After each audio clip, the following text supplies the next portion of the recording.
देखिए, उस कुर्सी की सनक में और उस कुर्सी की डेस्परेशन में भगवा को तिलांजलि देकर तुष्टीकरण का बुर्खा और जो है वेटिकन का क्रॉस पहनने के बाद इस प्रकार की जो है भद्दी भाषा जो है निकलती है। कार्यक्रम क्या था? दशहरे का कार्यक्रम था, परंतु टारगेट पे कौन था? हिंदू धर्म था। आज इस दशहरे के कार्यक्रम से और राज्य के मुख्यमंत्री द्वारा दिए गए बयानों को जो है बहुत सटीक विश्लेषण करने की आवश्यकता है। आज आपको और हमको ये समझने और देश को समझाने की आवश्यकता है कि महाराष्ट्र में जब सत्ता परिवर्तन हुआ और उस प्रकार से कैसे जो है वेटिकन, रोम और जो है दुबई को खुश करने का प्रयास किया जा रहा है। तुम आज बात कर रहे हो कि भाजपा ने तुम्हारे लोगों के दिमाग में गौमूत्र और जो है गोबर भर दिया है। मुझे लगता है कुछ लोगों के दिमाग के अंदर शूकर का मूत्र और शूकर की विष्ठा जो है प्रवेश कर गई है और आज उन लोगों का जो है दिमाग जो है ठिकाने से परे हो गया है। तो आज जिस प्रकार से भद्दी भाषा और उसके लिए जिसकी ठेकेदारी आप कर रहे हो, आपके पिताजी ने जीवन भर जो है हिंदुत्व के लिए संघर्ष किया और आज आप इसका मतलब कि इतने 18-20 साल से तुम भाजपा के साथ थे, तो क्या इतने साल तक तुम्हारे दिमाग के अंदर भी गौमूत्र और जो है गोबर भरा हुआ था? तो बोलने से पहले समझ तो लो। एक तुम्हारा जो है प्रवक्ता किसी लड़की को हरामखोर बोल रहा है और तुम आज उसी चीज़ को इंडोर्स करते हुए एक कदम आगे जाकर उसको नमक हराम बोल रहे हो।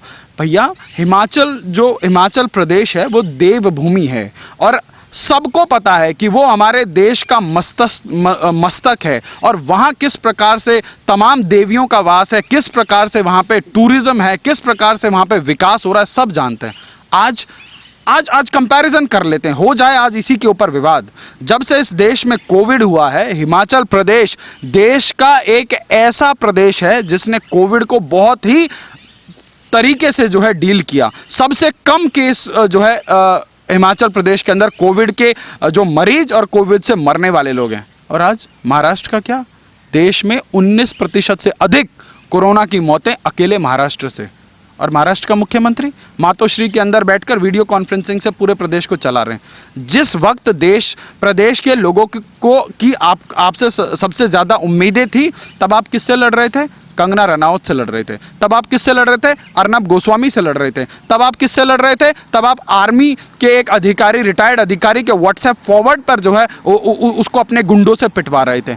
यही है क्या डेमोक्रेसी? और आज आप जो है हिंदुत्व का मखौल उड़ा रहे हो।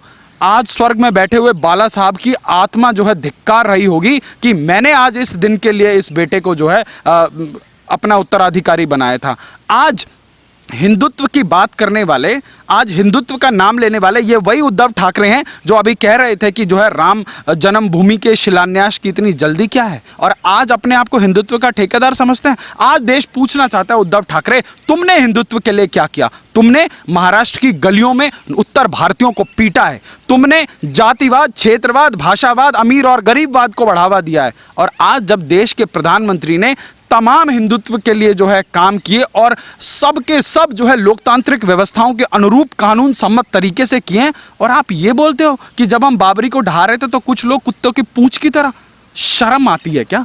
बोलने से पहले सोच तो लिया होता कि तुम्हारे पिताजी ने कितना संघर्ष किया, किस हिंदुत्व के लिए संघर्ष किया, और तुम लोकल पोल में एमआईएम के साथ गठबंधन करते हो और हिंदुत्व की ठेकेदारी लेते हो। शर्म आनी चाहिए तुम्हें। तुम मुसलमानों को, जिसके लिए मैं गारंटी के साथ बताता हूं, आज जरूरी है देश की जनता, महाराष्ट्र की जनता इन लोगों के दोहरे चरित्र को देखे। सामना के प्रथम पृष्ठ में संपादकीय में लिखा जाता है कि मुसलमानों के वोटिंग राइट समाप्त कर देने चाहिए। आज सोनिया गांधी को खुश करने के लिए इन लोगों ने जो है जो वहाँ पर संतों की लिंचिंग हुई, उनके जितने लोग हैं, जितने अपराधी हैं, वो खुले घूम रहे हैं। क्यों? क्योंकि इससे रोम खुश होगा, इससे वेटिकन खुश होगा, इससे कराची, दुबई खुश होगा। और बात करते हैं हिंदुत्व की ठेकेदारी की। शर्म आनी चाहिए। आज इस प्रकार के भाषण देकर अगर हिंदुत्व की संरक्षण और संवर्धन होना, तो सारे लोग, इस देश में भाषण देने वाले लोग बहुत हैं, परंतु उद्धव ठाकरे कैसी मर्दानगी है, किस प्रकार के ये अपने आप को शेर होने का दावा करते हैं। यही शेर होने का कि आज तुम दशहरे के कार्यक्रम में, जो एक हिंदू गौरव का जो है विजयदशमी का कार्यक्रम है, जहां पर आपको कुछ कंस्ट्रक्टिव बात करनी चाहिए थी, जहां पर आपको कुछ गौरवशाली बात करनी चाहिए थी, वहां आप एक महिला के लिए, एक एक अभिनेत्री के लिए जो अपने संघर्षों से यहां तक पहुंची है। अरे भैया, उसके बाप दादा इंडस्ट्री के अंदर बहुत बड़े नाम नहीं थे कि जिनके दम पर उसने जो है इंडस्ट्री में, आज तुम नेपोटिज्म के राजनीति के अंदर सबसे बड़े जो है एग्जाम्पल हो। क्यों? तुम्हारे पिताजी ने जिंदगी भर कांग्रेस के खिलाफ संघर्ष किया, उस कांग्रेस ने तुम्हारे पिताजी को जिंदगी भर गालियां बकी, और आज तुम जो है साष्टांग दंडवत प्रणाम 10 जनपद पर कर आज तुम कुर्सी की जो है देश के अंदर, प्रदेश के अंदर लोगों को धमकियां दे रहे हो। तुम राज्यपाल के बारे में जो है भला बुरा बोल रहे हो। आज राज्यपाल ने तुम्हें तुम्हारा आईना दिखाने का काम किया। आज आप और धर्मों के लिए सब कुछ खोल सकते हो, आप मंदिरालय खोल सकते हो, और आप जो अन्य संप्रदाय के कितने भी जो है कार्यक्रम होंगे उनके लिए आप सारी परमिशनें दे सकते हो। परंतु हिंदू के स्वघोषित ठेकेदार को सिर्फ मंदिर खोलने से प्रॉब्लम है, सिर्फ मंदिर से कोरोना फैलने का डर है। तो भैया, ये जो ठेकेदारी है, ये ठेकेदारी ना दिखाओ इस देश की जनता को। क्यों? क्योंकि इस देश की जनता ने तुम्हें गलती से जो 50-55 जो सीट दे दी वो तुम्हें पच नहीं रही है। परंतु अभी देखना, अभी महाराष्ट्र के अंदर मध्यावधि चुनाव होंगे, और जब तुम सड़कों पर दौड़ रहे होगे ना कि भैया दे दो इस कटोरे में, हमें जो है कुछ दे दो, तब ये महाराष्ट्र की जनता तुम्हें सबक सिखाएगी कि ये जो तुम्हारे सर के ऊपर जो ये 10 जनपद का जो आशीर्वाद रूपी जो ये चढ़ रहा है नशा, ये महाराष्ट्र की जनता निश्चित रूप से उतारेगी। और जो ये बाहरी और ये करते हो ना, तो आज देश की जनता पूछना चाहती है। आपने कंगना रनावत को तो बाहर ही बता दिया, आज देश के अंदर इस प्रकार से क्षेत्रवाद का बीज बोने का काम कौन करता है? ऐसे ही उद्धव ठाकरे जैसे जो है विजनलेस, आज एक आदमी ने पावरलेस बोल दिया महाराष्ट्र के अंदर, एक सोशल मीडिया एक्टिविस्ट ने उसके ऊपर जो है तमाम धाराएं लगा के उसको अंदर बंद कर दिया। और ये लोग बात करते हैं लोकतंत्र की, ये बात करते हैं डेमोक्रेसी की, और आज वो सब लोग मुंह बंद करके बैठे हैं जो लोग जो है जरा सा कुछ हो जाने पर जो है तानाशाही और हिटलरशाही और जो है अभिव्यक्ति की आज़ादी के नारे लगाते थे। आज इमरजेंसी के बाद की ये एक मेजर इमरजेंसी हो रही है महाराष्ट्र के अंदर।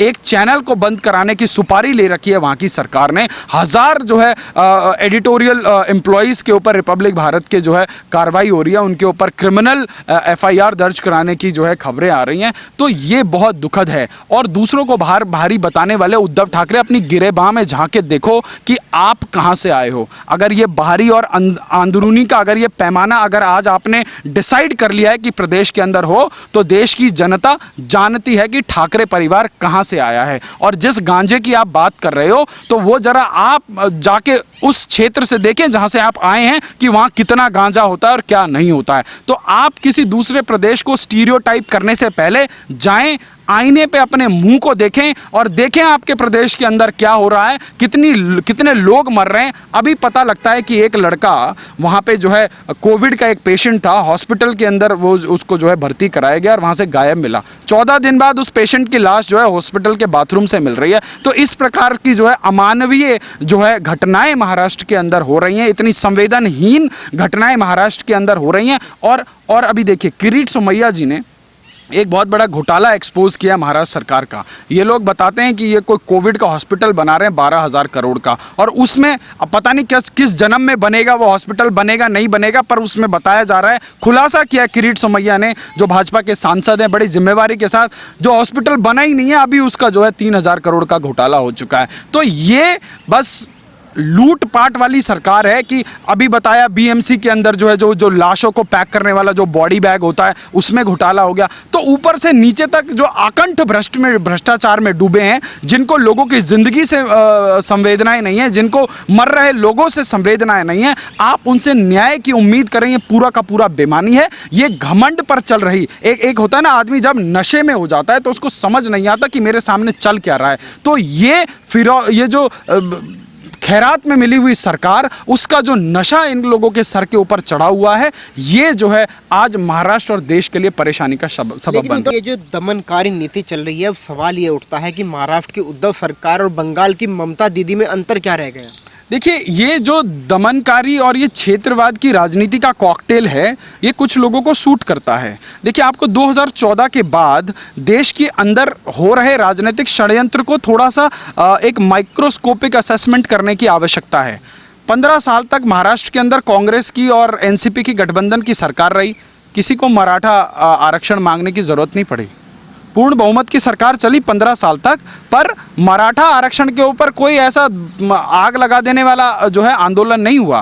ठीक है। हरियाणा के अंदर 10 सालों तक जो है एक जाट मुख्यमंत्री रहा और जो है कांग्रेस की 10 साल की सरकार रही, किसी जाट को जो है आरक्षण मांगने की आवश्यकता नहीं पड़ी। और उसके बाद जैसे ही 2014 में नरेंद्र मोदी की पूर्ण बहुमत की सरकार आई, एक ऐतिहासिक राजनीतिक उदय हुआ देश के अंदर कि देश के अंदर एक पॉलिटिकल स्टेबिलिटी की जो है क्षमता का प्रदर्शन हुआ, तो इन कांग्रेसी लोगों ने चुन चुन कर गैर जो है कांग्रेसी सरकारों के अंदर, गैर कांग्रेसी राज्यों के अंदर इन्होंने जो है क्षेत्रवाद का मुद्दा इतना हावी बना दिया कि पूरे विश्व पटल पर एक संदेश जाए कि भारत के अंदर एक अस्थिरता है। जहां एक तरफ जो है फॉरेन इन्वेस्टमेंट भारत के अंदर इतना तेजी से आ रहा था, तमाम कंपनियां मेक इन इंडिया जैसे प्रोजेक्ट्स के लिए जुड़ने के लिए ललाई थी, इस देश के अंदर एक ऐसा राजनीतिक विपक्ष जो सत्ता के लिए देश के अंदर कुछ भी करवा सकता है, तो उन लोगों ने इस देश को जलाने का भरपूर प्रयास किया। परंतु देश के प्रधानमंत्री और देश के गृह मंत्री की राजनीतिक सूझबूझ से उन सभी चीज़ों के ऊपर जो है लॉ एंड ऑर्डर की सिचुएशन पर बहुत ही बेहतरीन काम किया है और देश जो है एक अच्छी गति के साथ, एक अच्छी ऊर्जा के साथ और 130 करोड़ लोगों के उत्साह और आशीर्वाद के साथ नरेंद्र मोदी जी के नेतृत्व में आगे बढ़ रहा है। परंतु ये जो सभी क्षेत्रीय चुनौतियां हैं, निश्चित रूप से जो है कोविड एक ऐसा समय रहा जिसको प्रधानमंत्री ने कहा कि हम जो है आपदा को अवसर के रूप में बदलेंगे। इस देश के अंदर लोगों को ये 6 महीने जो है एक आत्मविश्लेषण करने का भी मौका मिला, इस देश के राजनेताओं की राजनीतिक समझबूझ को देखने और समझने का और उसको परखने का भी मौका मिला। और आज जो है इस प्रकार छल और प्रपंच से सरकार बनाए बैठे हैं और जो है रोज लोकतांत्रिक व्यवस्थाओं का गला घोट रहे हैं, आज उन लोगों को जो है महाराष्ट्र की जनता सबक सिखाने के लिए आतुर बैठी है कि कब जो है वहाँ राष्ट्रपति शासन लगे, चाहे वो बंगाल हो चाहे महाराष्ट्र हो। यहाँ पे जो है मेरी आपके चैनल के माध्यम से देश के प्रधानमंत्री, देश के राष्ट्रपति जी से यही गुजारिश है कि इन दोनों राज्यों के अंदर जो है सामान्य मानविकी का जो है बर्बरता से जो है शोषण हो रहा है, लोगों को जो है मार दिया जा रहा है। लोग बंगाल के अंदर तो हर हफ्ते के अंदर 2-2, 4-4, 5-5 भारतीय जनता पार्टी के कार्यकर्ताओं को जो है काट कर टांग दिया जा रहा है और कोई बोलने के लिए तैयार नहीं है। और उसी प्रकार से आज महाराष्ट्र के अंदर जो है सभी के सभी जो है जो पुलिसिया मशीनरी है या सरकारी मशीनरी है, उसका जो है बेजा इस्तेमाल की जो है पराकाष्ठा पार कर दी गई है। वहाँ पर चाहे वो ट्विटर पर एक्टिविस्ट हो, समीर ठक्कर हो, चाहे रिपब्लिक भारत के तमाम पत्रकार हों, चाहे कोई हो, इस प्रकार की मैंने पिछले मेरे जो है इतने साल के अनुभव में मैंने ऐसी कोई बर्बरता नहीं देखी। पर आज जिस प्रकार से ये हो रहा है, ये निश्चित रूप से इन लोगों को जो है देश के सामने जो है एक तरह एक्सपोज कर रहा है और ये काफ़ी अच्छा है।